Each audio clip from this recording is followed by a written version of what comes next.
Yeah, so we finally got a good look at the interior on the new Prelude. Hybrid coupe.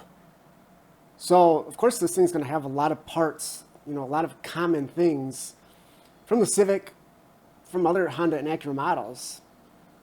The difference is, well, there's not much difference. Let's be honest. Let's be honest, there's not much difference here. There's a few differences. We get a flat bottom steering wheel with this kind of squared off third spoke instead of the V, right? Honda, they always have this like V shape. So that's different. What else is different? Well, actually, you might not even like this difference. We don't get the vent that goes all the way across. We get the more Acura style vent, which I never understood that anyways, right? I mean, it doesn't make sense. The vent in the Civic, that goes all the way across, does have a little bit more of an upscale premium look to it, doesn't it? And not only that, it's just more distinctive. It's more unique. Because every car since like the beginning of time has had, the two vents. That's it. So unfortunately, yeah, it's just a little bit more generic there. There's no actual shifter here either. By the way, there's no there's no manual in this new Prelude at all. This is the transmission you get, and you get the push buttons. Hey, I hope you like pushing buttons to select your drive, because that's all you're going to be doing in this new Prelude. So, and then what else do we get? We get the black climate control knobs. Sometimes Honda puts silver, sometimes they put black. I guess in the Prelude we're getting black. Yeah, we get, the metal pedals. What else can we see? Well, yeah, we'll talk about this more here in a second. Let's see. Yeah, we get the 9-inch screen, right? So, I don't know. This is probably a top trim, because these seats look quite nice. So, this one's got the 9-inch. I don't know. Will they have the 7-inch in probably the base model or something, right? What else can we see? Yeah, we get the door handles from the HR-V and the new Acura ADX, actually. And these are metal door handles, too, so they're not plastic. So that's kind of a nice premium touch, and it is the same door switches as well as the HR-V and the ADX. So, yeah, and then we get the digital screen, right? The digital gauge cluster. Now, Honda's been expanding this into a lot of models. So will there be an analog base model? Probably not. They'll probably just all get that screen. And then, yeah, the last little thing on this, the last little thing on the steering wheel is we do get the centering stripe there.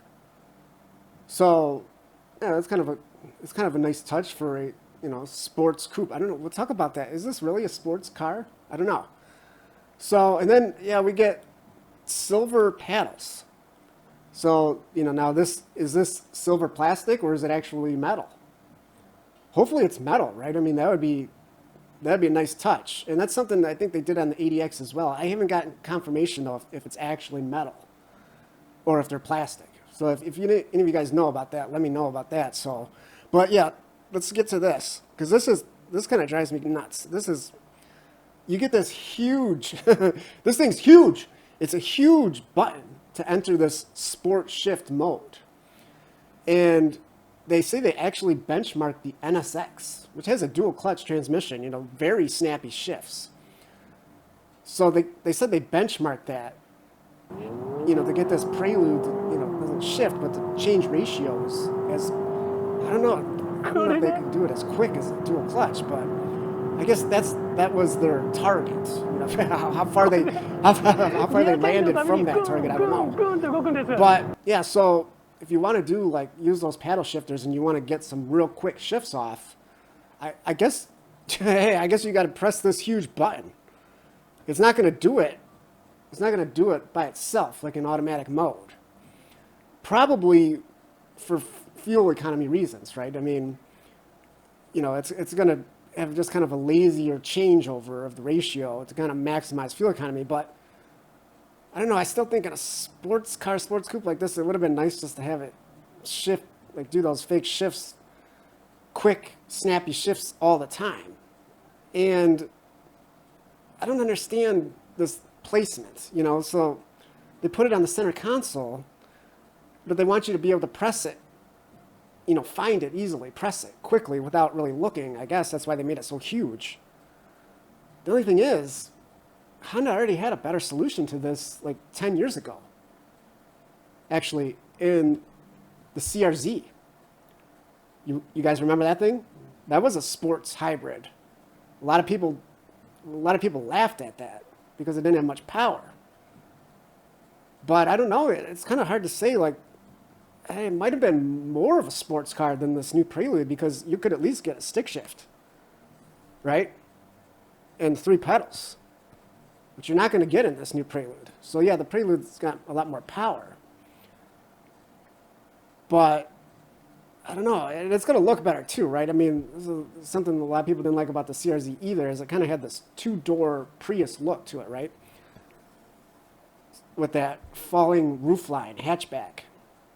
I don't know, sometimes it looked kind of cool, right? I mean, sometimes it looked kind of cool, but yeah, if you want kind of this more traditional, like the older Preludes, kind of a more traditional sports coupe look, for sure, this new Prelude is gonna look fantastic, really, right? I mean, yes, some people say it kind of still looks like a Prius coupe, but at least it has the traditional coupe rear end on it, right? It doesn't have that Prius hatchback, liftback design. So, but anyways, see, I got distracted. Anyways, why did I even mention the CRZ? Because of this. They had that Sport Plus button on the steering wheel. This is like the best location for it, isn't it? And this is like way before even companies like Porsche started doing that, putting the drive mode selectors and buttons on the steering wheel.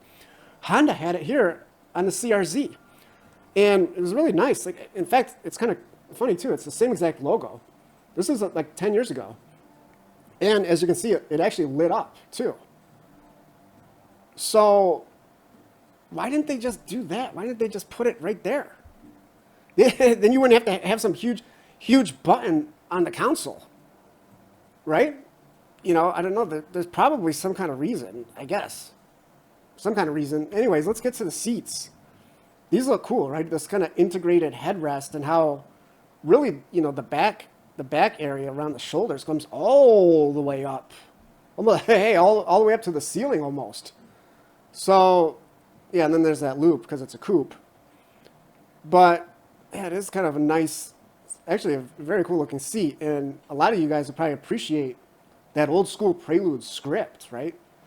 Right on the headrest. So, and then, yeah, this color combination, actually it's pretty nice, you know. It's like a white with navy blue, almost like a muted navy blue. And there's like, it looks like there's navy blue stitching as well throughout this interior to kind of match. So, yeah, a little bit, not so much of a pure sports car look, but, yeah, there's some blue stitching here. It looks like, too, this is a bad photo, isn't it? But it looks like there's some blue stitching on the wheel as well. So, yeah, a little bit more of elegance, like a little bit more of upscale look, right? Because they're not just going for the bright red. So, now, of course, again, though, this is probably a top trim. You know, it looks like these seats are, got some, yeah, it's perforated, leather wrap, something like that. So, yeah, there'll probably be a cloth seat.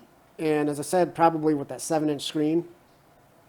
But hopefully they'll keep the same flat bottom steering wheel. Hopefully they'll keep the leather wrapped aspect of it as well for the base model. I don't know if you get that centering stripe. And you're probably not going to get so much of the two-tone contrast throughout. But, you know, if all this stuff keeps the price down, that's really the key thing, right? I mean, it shouldn't cost any more than the Civic Hybrid, right? Because a lot of the mechanical stuff's the same. And this, you know, 3-door coupe body should almost be cheaper to produce that. I don't know. I guess some of the suspension is probably be more advanced. So, I don't know. Still, I would think the price should be right about the same as the Civic Hybrid. The question is, are they going to mark it up because it's more of a sports car? I don't know. They could. So, yeah, let me know what you guys think about this. You know? Would you actually go for a coupe? Especially if it's going to cost $30,000, $35,000? Would you go for that in 2025?